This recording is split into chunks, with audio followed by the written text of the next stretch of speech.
Good morning, everybody. 5:47 a.m. 2 minutes late. I'm supposed to start at 5:45 a.m. But I had a bit of a coffee issue. And so now I have a good cup of coffee. We're ready to kick it off. The Ask Me Anything for March 30th, 2023. Okay, so let's see here. Get all my stuff open.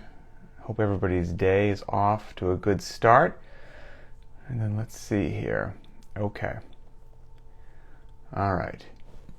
Got it. Ready. Here we go.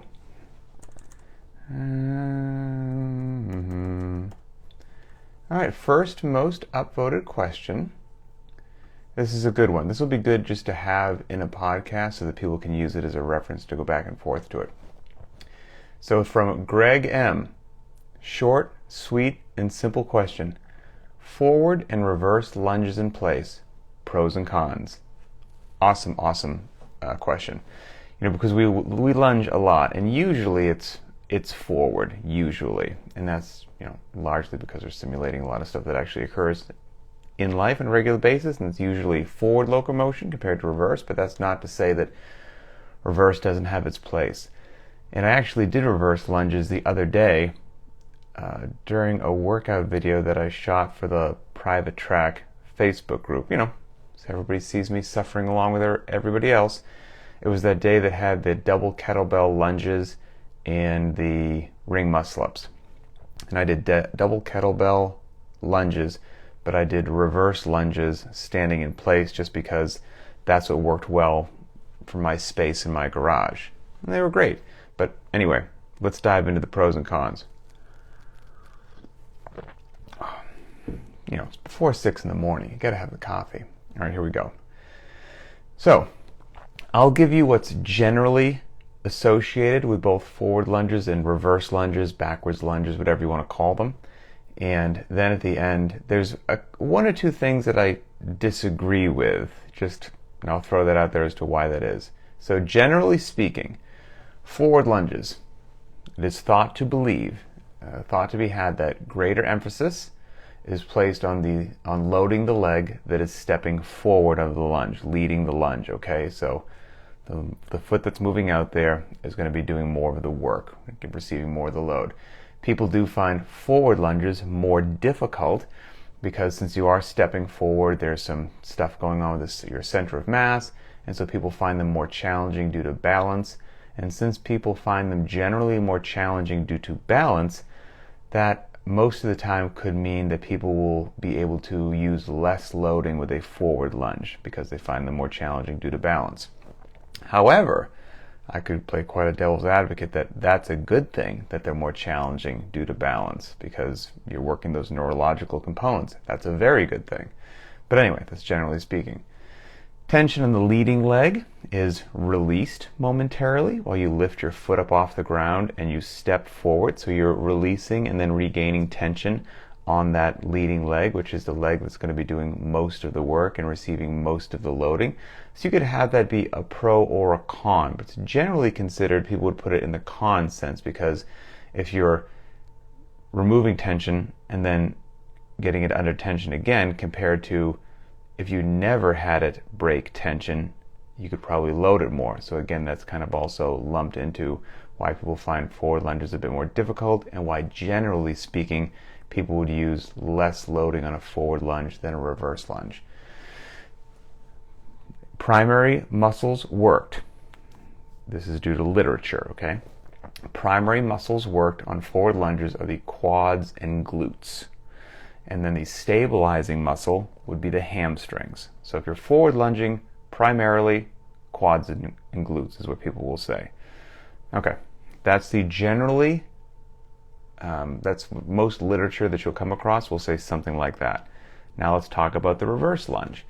Greater emphasis on loading the leg that is stationary occurs. Okay, so when you're stepping backwards, one foot remains planted, and that foot that remains planted will be doing most of the work of lowering and raising your center of mass, and that foot never breaks tension with the ground either, so you're going to be able to generally load that a bit more.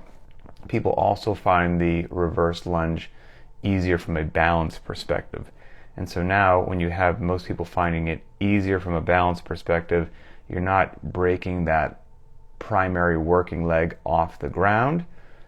You're going to be able to have a bit more loading in your body, less balance issues, which could be a pro or a con, right? Depending upon how much you do or don't want to work those neurological components. Let's see. Primary muscles worked on the reverse lunge or the backwards lunge, hamstrings and glutes, and then stabilizing role played by the quads. Okay? So, they're very similar movements. More similar than they're dissimilar, I would say.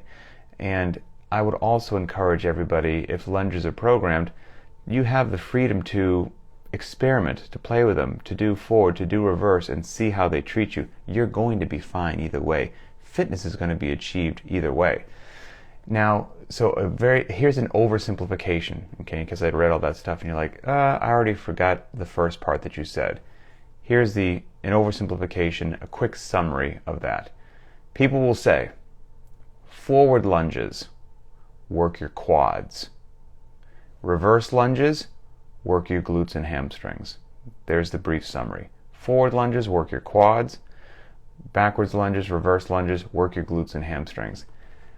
I have somewhat of an issue with that, personally, from having done them both a bunch in my life, and I'd be curious to see what other people say as well. I think why that is being said is because if you look at a lot of people when they lunge, especially on a forward lunge, when they do a forward lunge, they will have a lot of knee translation, and basically meaning when they take that forward step, they're going to have their knee really far out over their toe of their leading leg. Okay, now hopefully, we used to live in a world where people thought that was bad and injurious to the knees. I remember hearing that at so many seminars. When you squat below parallel, you can't have your knees go beyond your toes, and largely that was discarded as nonsense. So hopefully that's good and people don't think that's bad for you anymore. But when you do that, if you've got your knee quite far in front of your toe during a lunge, yes, when you raise yourself up again, that's going to place a lot of the workload on the quad. But I personally don't think that is so much has to be a driving or defining characteristic of the forward lunge. I think it all has to do with what you personally do with your foot placement. So if when you step forward on a forward walking lunge, if you choose not to have a ton of knee translation, you take a longer step forward, and so instead of your knee being very far over your forward foot, like in front of your forward foot would be a better way to say it, it's more directly over your foot, okay? Not far in front of your foot. Well, then when you stand up, if you looked at that leg would be really close to almost like a 90, let's say, from your shin and your thigh, okay?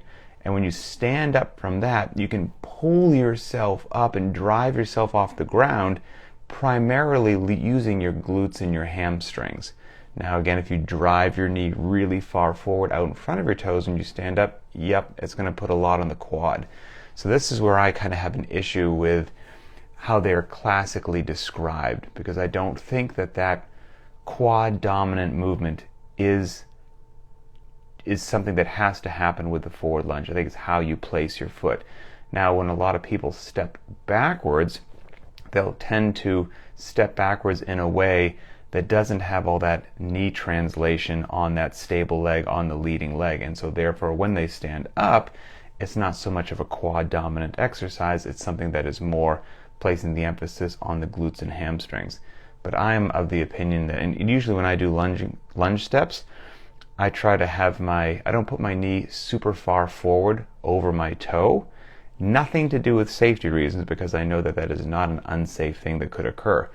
I don't take a step that puts my knee very far over my toe. I take a step that has my knee like directly over my foot, because whether I'm doing forward or reverse lunges, I want it to work my glutes and hamstrings. And so personally, whether I do forward or reverse lunges, it always hits my glutes and hamstrings because of the foot placement that I'm very conscious of.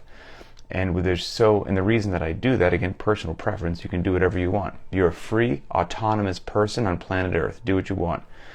The reason that I do that is there's so many other movements that we do that are going to place plenty of emphasis on your quads. Like, don't get me wrong, your quads are going to get worked plenty, but specifically shifting things to the glutes and hamstrings when I can, I think that's a great thing to do, and so that's why I do that. So hopefully that helps. So that's forward lunges and reverse lunges. Both are great. Throw them in your training. Have an absolute blast. Okay, let's see. Next most upvoted question. Okay, here we go. Let me expand this one here. Okay. Pauline B. Selfishly, can I just ask for encouragement? Yes, you absolutely can, because that's what occurs in a community. You're good to go. Selfishly, can I just ask for encouragement? I did CrossFit for 8 years, been mostly off the last 2 years. Starting again, but now I'm at my highest weight. I'm a female over 330 pounds. It sucks going from just kipping pull-ups to nervous about even hanging from the bar. Have others come back from such a low? What are the best tips for people like me? Fantastic question. First of all, at 330 pounds or north of 330 pounds, the courage that it must take to once again dive into the world of functional movements, and you know that we're going to challenge you and get you out of your comfort zone, and there's going to be exertion involved. Like, good on you. That right there, good on you. And in putting yourself in a community like Linchpin where you know the support's going to be there is a very wise call. So, best tips for people like yourself? I mean, first of all, we always say that scaling and modifying things are cool, but in your situation, 100% true. I mean, just doing whatever is appropriate for you now. And I think that's one of the toughest things for anyone to realize, whether they used to weigh less and now they weigh a lot more, used to be much fitter and now they're not quite as fit. There's that whole phrase that comparison is the thief of joy, and that is so accurate and true. So, okay, you used to have a bunch of capacity that you don't have anymore. You used to have a different body composition that you don't anymore. Gotcha. You have to maybe you can harness that for a bit of motivation as to where you would like to be and a goal that you would like to eventually arrive at, but you have to some degree let that go if it only manifests itself as a negative comparison, and then you beat yourself down and you put yourself in this mental space where I'm not good enough, I'm failing, look at where I used to be, look at where I am now, no good in any way, shape, or form. What's going to be mission critical in the private Facebook group, in the BTWB Squads feature, in your personal life, make some actual meaningful friends, contacts, get yourself a little support network and structure so that you can not bottle up and keep inside anything which might be, eating away at you or causing you some grief or anxiety. You've got to have these conversations and get them out so you can release those little demons and move forward. This strikes me as somewhat similar to the podcast that Boz and I just released on Varied Not Random, where we interviewed Haley Adams, and she spoke about mental health, eating disorders, negative pressure, stress like that, and one of the greatest things that she had was an actual friend that she could really confide in and have these truly emotional discussions with. And so I would really recommend that you get that as well. We all need that. And then realize that you're on a different path right now. You're in a different phase of life for whatever reason, and you're on a different path. And so just compare yourself today to however you were yesterday. And so if you're doing good things with your nutrition and you're doing good things with your fitness regime, then guess what? Each new day is another step forward compared to, where you were yesterday. So it doesn't matter where you were 5 years ago. Doesn't matter. It doesn't matter where you were 2 years ago. It matters where you were yesterday, and we're going to make a better choice today. And it's going to be a long journey. Let's not lie to ourselves, because if we lie to ourselves, we'll be discouraged in 2 to 3 months when we don't achieve our goals. It's another thing we're very big at here at Linchpin. We don't lie. It's hard work, it's difficult choices, and it's a long journey. It's a lifelong journey. However, it is 100% worth it, because like so many other things in life, Things that are amazing and fruitful and worthwhile and highly beneficial don't just fall off trees and land in your lap with no effort. That's just not what occurs. And anyone promising those quick fixes and easy whatevers, they're snake oil salesmen selling something. We're going to put in the work, we're going to support each other, and we're going to be doing this for years, and we're going to lead long, healthy lives. That's what we're going to do. So that would be my recommendation to that. And I would highly recommend anybody looking for some inspiration listens to that very not random episode 103 with Haley Adams. It was a great conversation. And don't get me wrong, I suffer from this as well, Pauline, in various stages. Everywhere does that. It's I think back as to how I used to run when I was just running all the time in the military, and I could run like the wind because that's what we did all the time. Run. And now today, by CrossFit standards, I'm not a bad runner, but if I compare myself to back then, I'm a terrible runner, and I get depressed even thinking about what my mile time is, or my 2 mile time, or 3 mile time.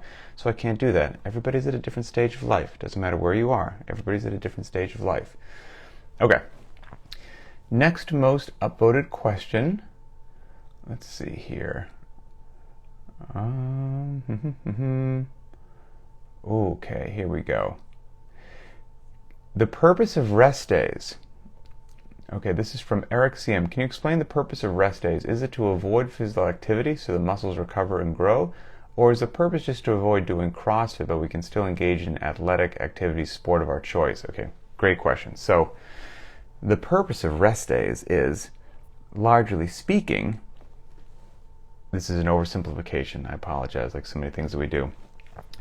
Intensity drives results, okay? Which is why you shouldn't work out hard every day, which is why you should have days of high, moderate, and low intensity, because intensity is difficult and taxing and therefore demands recovery so that you can do it again. Rest days are just a critical part of that. You need to allow your body rest so when you go into the gym, physically and mentally, you are ready to express intensity. So on rest days, getting back to your point here, is the point of a rest day to avoid doing CrossFit, or is it to avoid doing anything physical? Well, an overly simplified answer, this is a little bit different for each person, it's certainly to avoid doing CrossFit. Like on a rest day, it'd be nice if you actually rested. Now, that's not to say that you couldn't do a very gentle CrossFit workout, so gentle and so low intensity that it could be now categorized as active recovery. Yeah, that could be just fine. Because the other part of your question is, could I engage in something athletic? Can I move my body around? Yes, I'm also a big believer that whole movement is medicine thing as well. You're going for a hike, you're going for a bike ride, you're doing whatever it happens to be. Feel free to do that on any day, not just a rest day.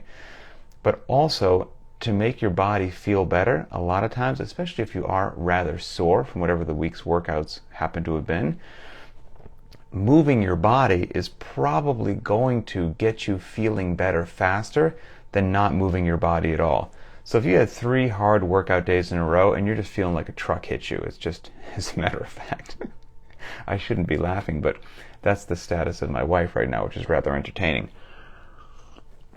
The last few days just hit her hard, and she's quite sore, which I get a kick out of because I'm not sore at all. Maybe she did something right, though, because she's a better athlete than I am. So on today, being a rest day, if she's feeling quite sore from the last few days' workouts, tomorrow, Friday, we'll be working out again. So ideally today, instead of her just, let's say, being totally static, sitting on a couch watching Netflix all day long and doing nothing, and then diving into working out again tomorrow, she would most likely feel better if she used today's rest day for some sort of actual movement to flush things out of your body. Shouldn't be a workout, shouldn't be high intensity, shouldn't have significant loading in it by any stretch of the imagination, but moving your body casually through a full range of motion, gently at low intensity, would be a really great thing, and that's a fantastic way to spend your rest day.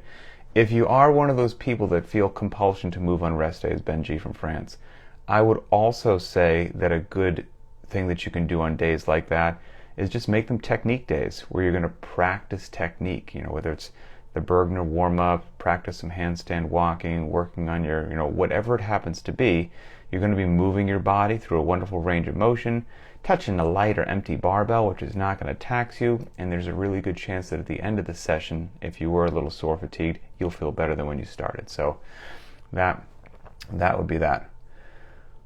Okay, next most upvoted question. This is from Joey H. It's a very long question, so I'm not going to read the entire question, but I'll give you a summary of it.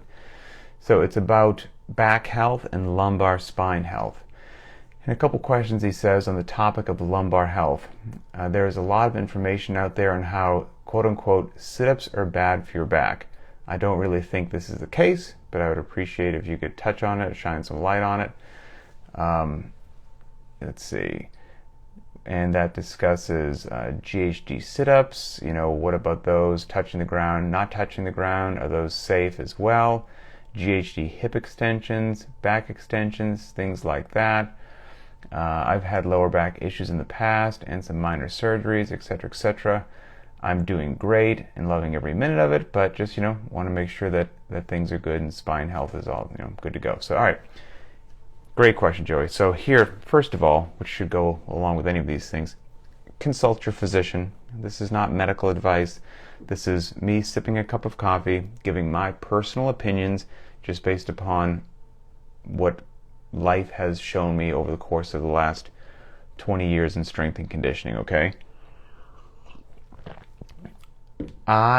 Something doesn't smell right to me. That doesn't pass the sniff test. That there's quote-unquote, and this is not an attack on you, Joey, at all. This is true. I mean, I'm sure there are, quote-unquote, a lot of information on there on how sit-ups are bad for your back. That just rings of nonsense to me, and it rings of something else is afoot, and sit-ups are being blamed for some patient that is expressing back pain or something like that. I also put very, very little stock into,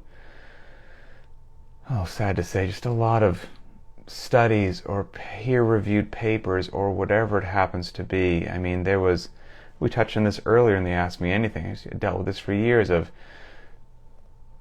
peer-reviewed studies saying you should not put your knee over your toe. It's injurious to the knee. Quote-unquote, every exercise scientist knows that. That was nonsense. It was absolute nonsense. Squatting is bad for your knees. Nonsense. Deadlifting is injurious to your back. Absolute nonsense. You should eat a high carbohydrate diet. Nonsense. I mean, there's so many things out there that had the peer review from the fancy university and the PhD wrote the paper, and they were just nonsense. So, again, I can't speak to it personally, but something about that statement of sit-ups, bad for the back, just rings of nonsense to me. I'm sorry. And most of the time when I have dealt with people that had low back trouble, low back pain, whatever it happened to be, usually what I found that they had, sure, they had back pain, but I usually found that they also had two things primarily. Number one, a very weak back. And then on top of having a very weak back, they had poor technique because, they were concerned about their back. They thought that the deadlift was dangerous, and so they avoided it. And so now I had musculature that was poorly developed, and yet since life forces you to pick things up off the ground, doesn't care whether you like or don't like the deadlift, you will be forced to use your back, which is weak, and pick things up off the ground with poor technique, because you never learned how to pick anything up off the ground, and you have a weak back. And so, of course, you've got back pain that's probably not getting better. And so one of the best things that you could do is most likely strengthen your posterior chain, strengthen your midline, and then learn the proper technique to do these tasks that life is going to make you do no matter what. And if I look at the sit-up, if we look at the range of motion of a sit-up, laying on the floor with an ab mat or however it happens to be, there's nothing exaggerated about that range of motion. When you're laying all the way back on the floor, I'm pretty much in the same position with my spine as I'm standing right now. Nothing. So if that position, the fully extended laying down on the floor position of a sit-up is damaging or injurious to the back, it's the same position that I'm standing in right now, just happen to be vertical. That doesn't make any sense. And then I'm just flexing at the midline up to touch my toes or whatever the range of motion happens to be. Well, that's the same range of motion that I think everybody occurs all day long when they reach down and tie their shoe or whatnot, and no one's injuring themselves. Now, I know that tying your shoe is for, 1 or 2 repetitions and not 50 or 100 during a workout, and you're most likely not tying your shoe with velocity. I understand all of those things, but nothing about moving your body during a sit-up with regards to the speed that you do it should be reckless or out of control or whatnot. None of that should come into play. So we're executing the same range of motion that we do countless times during life, and nobody has any issue with that.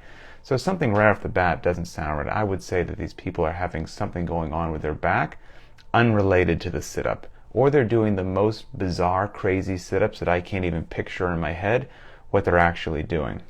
And if we think about the GHD sit-up, which I've actually talked about this before, the top of the GHD sit-up, when you're sitting up at the top and you reach forward and you touch your toes, you touch the pads, nobody has any issue with that, right? It's largely on the way down when people are touching the floor with their hands or something like that.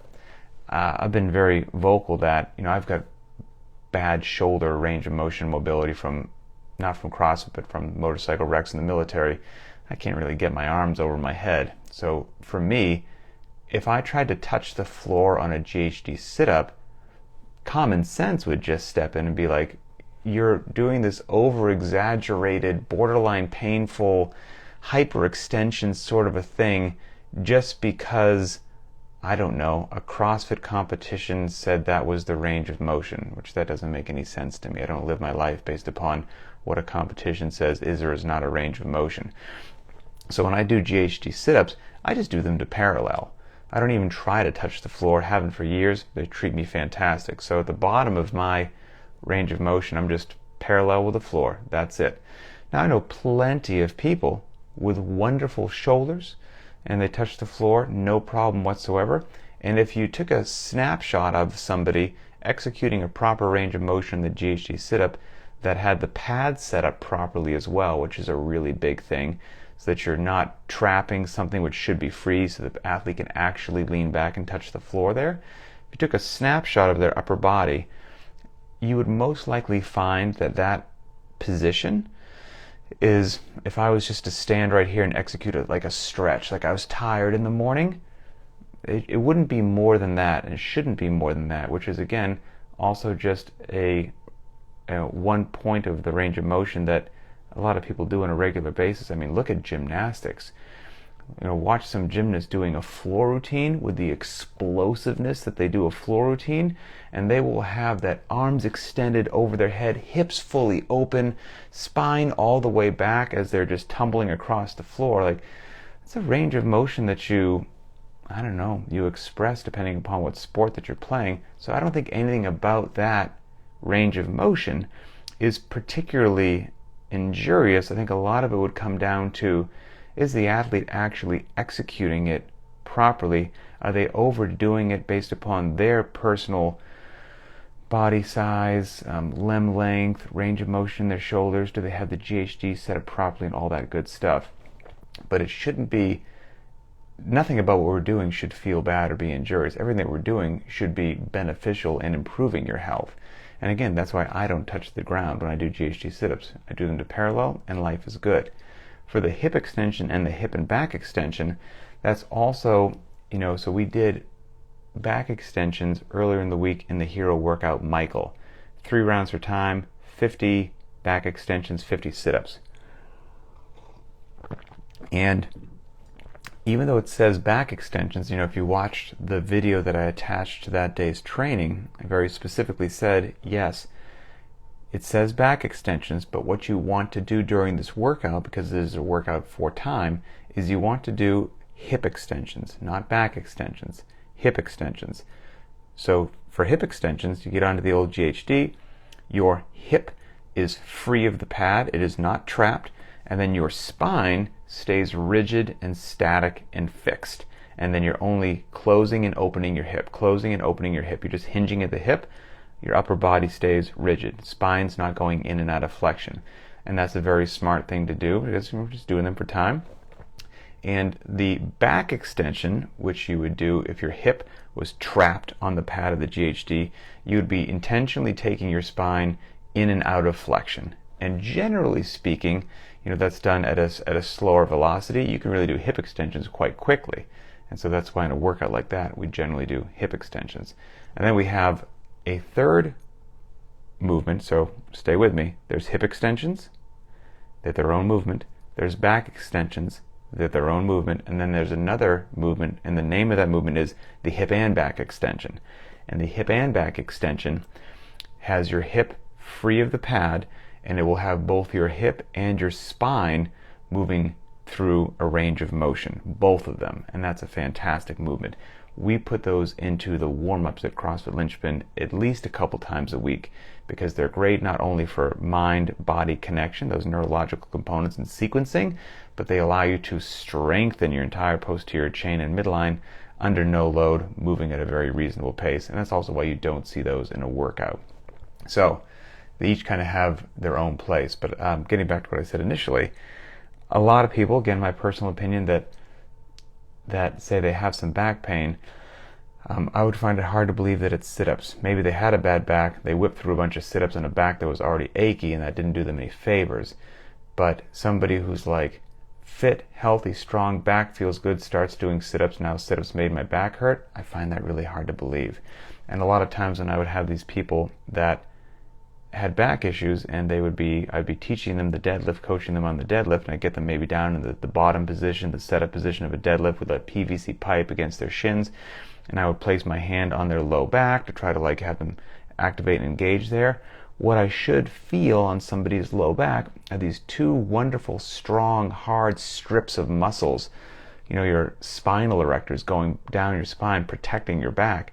And a lot of times on people that had quote-unquote bad backs, my hand would just sink into their low back because they didn't have that musculature there because they avoided strength and conditioning and they avoided deadlifting.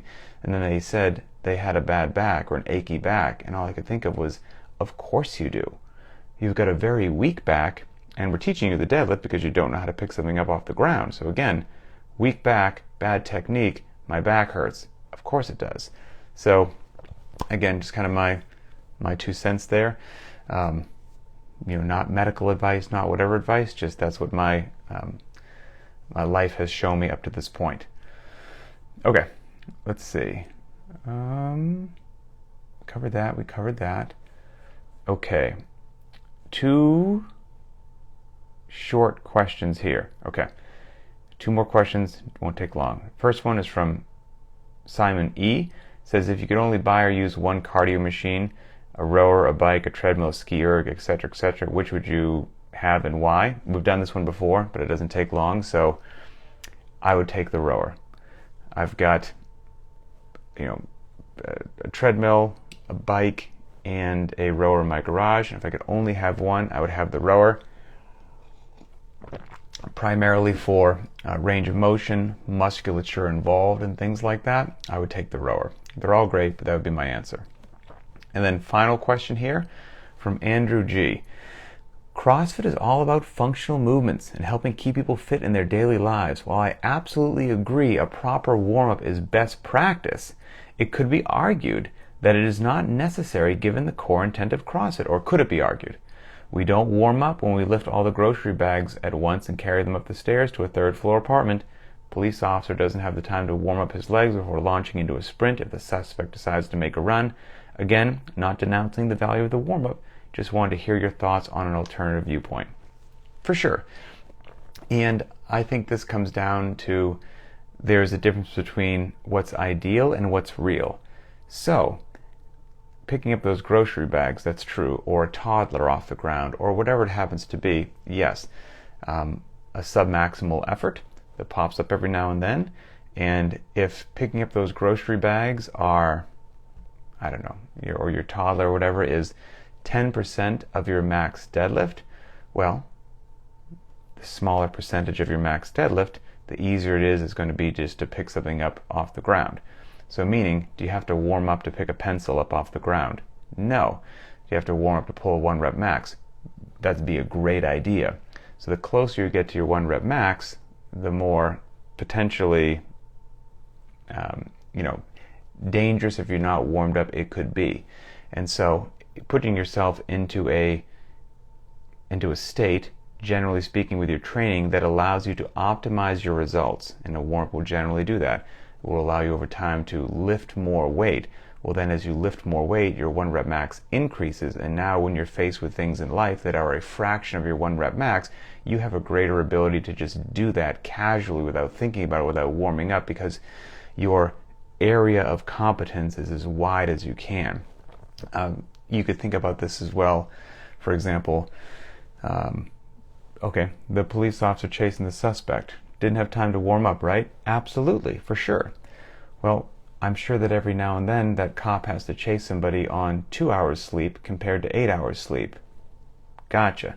Well, since that happens, should the cop never get a good night's sleep? Because you know what? You're not always going to have a good night's sleep, so got to be ready. So stop getting good night's sleeps and just sleep poorly all the time, because got to be ready for that. No, that doesn't make any sense, right? Getting the best sleep that you can most of the time will optimize your performance, your fitness, your strength and conditioning, your health, your immune system, and then every now and then, when you have to do something in a less than ideal situation, since you have improved yourself as much as possible in that other controlled environment, you can go ahead and just deal with it. And it's the same thing with your lifts.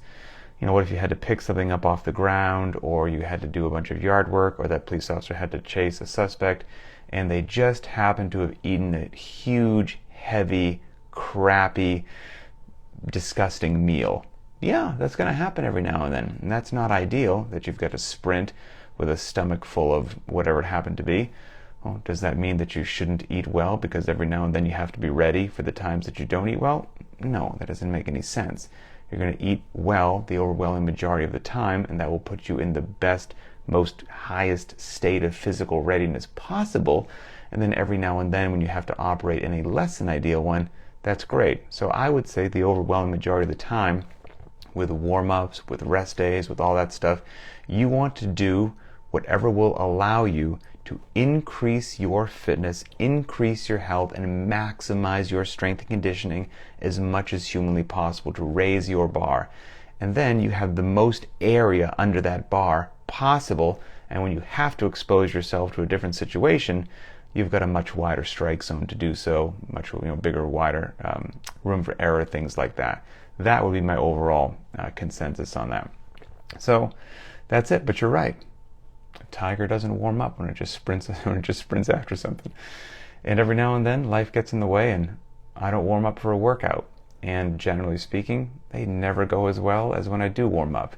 So again, there's the ideal and there's the real, and it's just and that's that. But most of the time, put yourself in a position of success as to what's going to optimize your performance, your recovery, your nutrition, your sleep, and all that stuff, and it will pay big dividends for you. So hopefully that was useful for everybody. Great questions as always. Appreciate you all out there. Thanks for letting me be a part of your life. I don't take that lightly. It's one of the greatest honors that have been bestowed upon on this earth. And we'll keep supporting each other and moving forward. Enjoy your rest day, and we'll talk later.